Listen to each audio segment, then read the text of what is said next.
And Chris McCusker joins us now from the 680 Business Center. Hello, Chris. Hi, Janella. How are you? I'm well, thanks. How are you? Are you staying warm? Good. Yeah, well, I'm happy to be inside. Yeah, me too. Well, it was the final trading day of 2017, and it was a record-breaking year on both sides of the border. Yeah, absolutely crazy. It seemed every day we were talking about records somewhere. Now, it wasn't technically every day, but it sure seemed that way. The TSX actually pulled back from a record that it set yesterday. It also set a record the day before.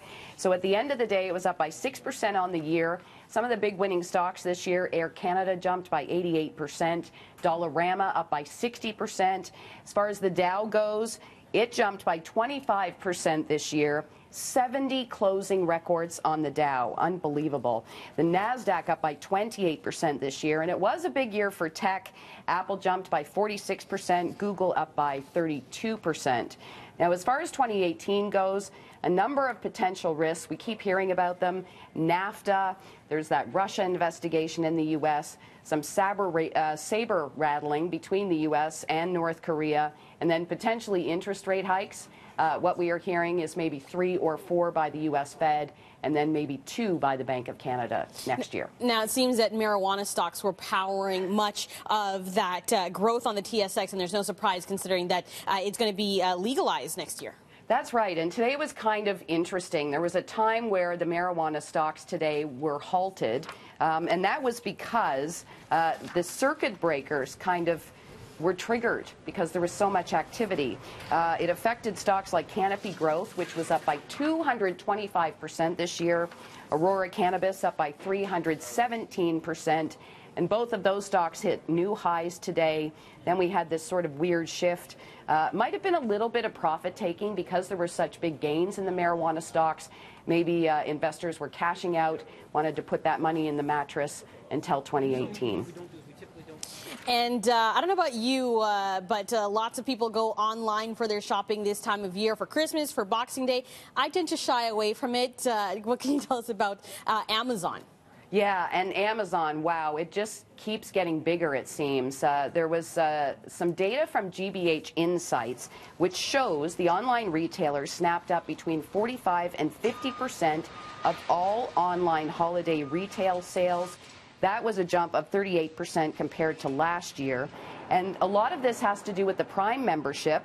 In 1 week over the holidays, more than 4 million people actually started trial memberships of Amazon Prime or started paid memberships.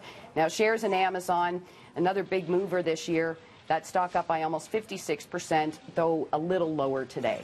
I got to admit, I'm one of those people that got on the Amazon Prime trial. It's crazy. They can get stuff to you in like a day, 2 days. It shows up on your doorstep. I know. It's modern technology is wonderful, isn't it? It is. That's how they get you. All right. Well, the force remains strong at the box office. The question is, can Star Wars: The Last Jedi hang on to the top spot this weekend? So let me ask you this. Have you seen it yet? I have. Okay, yeah, me too. So I guess we won't be going this weekend. Won't be. Well, unless you're in for a second viewing. Some people will be. Well, yeah, I might have to do that. I'm still undecided.